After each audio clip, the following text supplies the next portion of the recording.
So let's talk about limits, quote, at infinity. Really, you never can get to infinity. So at is the wrong kind of word to use, but we use it anyway, because what we're generally writing is something like, we write the limit x arrow infinity, and I'll just throw in a random function here, e to the negative x, right? And then we have equals, or we're asked, find out what this equals if it has a limit, or explain why it doesn't, something like that. Or say it has no limit, or if it does have a limit, give the value. So x arrow infinity, technically we should be saying the limit as x approaches infinity. Just like every time we see an arrow, we should say approaches, but usually we say at. Anyway, this is a really good example to start with, e to the negative x, because there is an answer. I think you've known since either algebra or pre-calculus that the exponential function, right? That's exponential decay. It's got a negative exponent. And I think you know that it gets closer and closer to zero, but never gets there, right? If you think about it, this is really 1 over e to the positive x, right? That's another way to write it. And we know e to the positive x, right? As x grows larger, that gets bigger and bigger and bigger, but it doesn't matter. There's a 1 on top. So 1 divided by anything as huge as you want still isn't going to be 0. But of course, since you get larger and larger and larger, your answer gets smaller and smaller and smaller. So you say the answer is 0 equals 0, which really in this case means as x goes up towards infinity, you can get as close as you want to 0. That's all the technical stuff at the beginning of the section that talks about epsilons and all that. You don't really need to follow all that, except if you look at it, you'll see that idea of as close as you want, right? You want to be a billionth away? Fine, I can figure out the x that'll make sure that e to the negative x is less than a billionth. You want to be a trillionth away from 0? Fine, I can find the x that'll make you less than 1/10 of the way to 0. 0 is what you're getting towards, and you're getting towards it as close as anybody wants. You just never get there, but you get as close as you want. So we treat as close as you want as equals 0. Technically, I think we should probably have an arrow, right? As x goes towards infinity, the limit goes towards 0, but all limits are about going towards and never equaling. So we have the convention of equals for getting as close as we want. And of course, just because you have a limit on one infinity does not mean you have the limit on the other, right? What do you mean other infinity? The negative one. There's 2 infinities, right? There's the one on the left and the one on the right of plain old e to the negative x, right? And think about that one. We could just look here, or we could, right? It's just going up without bound. Or we could think about, right, e to the negative x. Well, as we're going towards negative infinity, negative x is positive.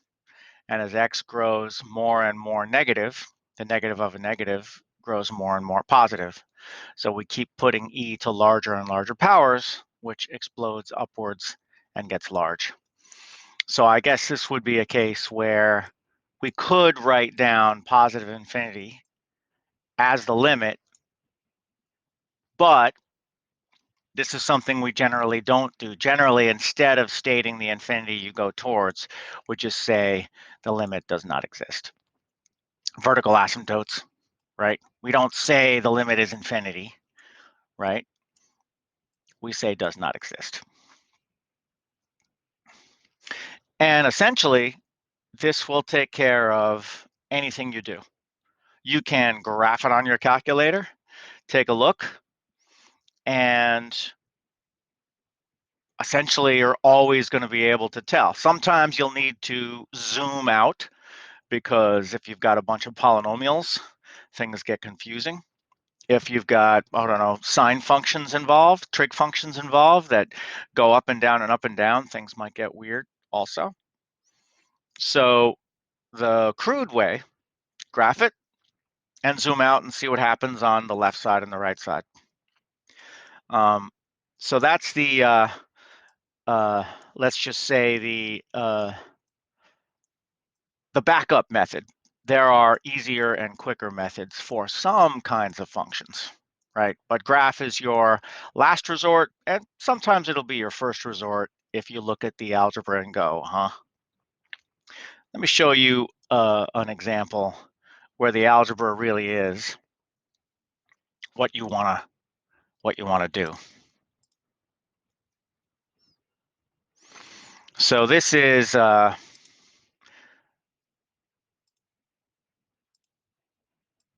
x cubed plus 3x squared plus 17x.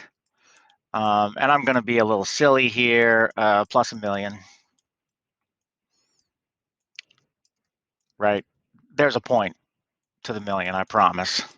And let's just go ahead and put, let's put x cubed again. And I'll just make it a little simpler, plus 18x.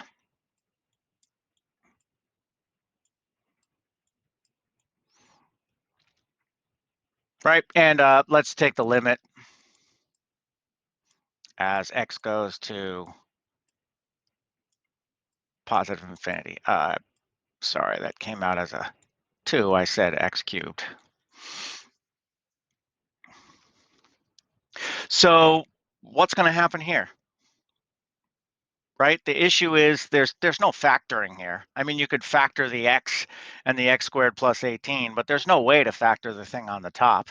So it's not like those examples where you can factor and you've got a vertical asymptote and a hollow dot. Those are the sort of gentle polynomials that you see in continuity questions. This is just brutal, nasty algebra. And look at this. This million is so big. So think about that. Oh my gosh, that million is so big. I bet you that the limit has to be really big, right? Because it's got a big number. The values here, when you plug in x's, are going to be big. But remember, we're allowing x to march off to infinity. X itself could be a million. When x itself is a million, this term here is 17 million. This term here is 3, what's 3 times 10 to the 12th power? It's got 12 zeros in it because a million times a million has 12 zeros. I guess that's million, billion, trillion. That's going to be 3 trillion here, right? Way longer. And this one, oh my goodness, it's got 6, 12, 18 zeros at the end. I happen to know that is a quintillion, right? I love numbers, so I memorized them when I was a little kid. The extra things beyond millions and trillions. Millions and billions and trillions, which I'd heard about. What's after that? And my grandpa let me loose on his old-fashioned dictionary, and there they were. So a million doesn't mean anything as a constant when you're allowed to let x be as big as you want, right? When you're looking at 1 quintillion, right? A million is just, it's like a trillionth of the value here. It's so tiny. And that's the key. Look what we just learned. This million is equal to this, in the same order as this because it's millions. But so what about the 18 million you have? Over here is 3 trillion. So compared to 3 trillion, 18 million just disappears. It's just minor error. And even the 3 trillion here, this term is almost a million times larger. It just becomes error. So, right? Because when you write the 3 trillion, I mean, the 1 trillion, you'll have 1, 0, 0, 0, 0, 0. There's a 3 finally out here. And then there's a 0, 0, 0, 0. I think this is where the 1 and the 7 show up. And then there's still 6 more zeros. This is ridiculously small. The numbers created by the other terms, the 3 and the 17, sorry, I should have been 18, are just completely minuscule compared to the dominating beginning. So they become error. And here's the deal. It's because the polynomial degree is smaller than 3. So that's really all you have to do with polynomials. Look at the dominant polynomial degree. Don't forget that x is really x to the first. And technically, you could think of constants as x to the 0. The largest polynomial, the degree of the polynomial, is the only term you need to look at, right? 18x is error compared to x cubed. Same reasoning as here, right? It's 2 powers less. Pick a big number, and the 18 times that big number is going to be very, very small compared to that big number to the 3rd power. So this is just error. And then what you can do now is you can reduce and go, oh, it's 1, and then there's a little bit of error here, plus or minus some error. And that's okay. Remember, we're allowed to have a little bit of error just so long the error gets as small as we want it to. That's the technical definition, right? And remember, we can make x as large as we want. So it's not going to be too hard to make those errors shrink smaller and smaller in comparison to the big number cubed. So we say the limit equals 1 because we can actually get as close to 1 as we want to. And this works for anything that's polynomial, right? And it just becomes a matter of, right? So I'm just going to write, I don't know, I'll write 2x plus 2x squared plus, and I'm just going to scribble it out because we don't care if it's all polynomial terms.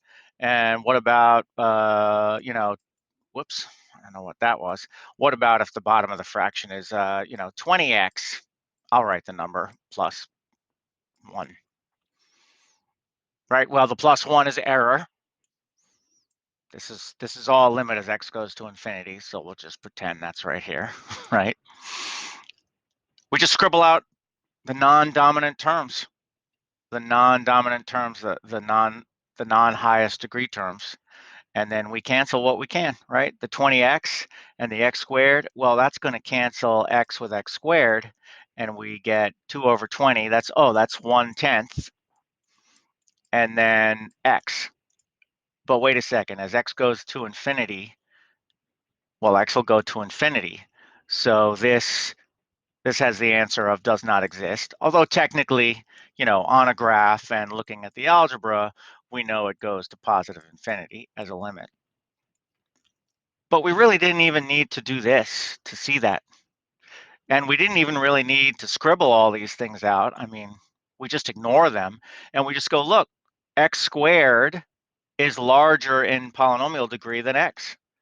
So remember how the small things, the lower polynomial degrees, don't matter. They get tiny compared to the higher polynomial degrees. Well, if the bottom of your fraction gets tiny with respect to the top, then you've got a tiny thing on the bottom and a large thing on the top, and that goes off towards infinity.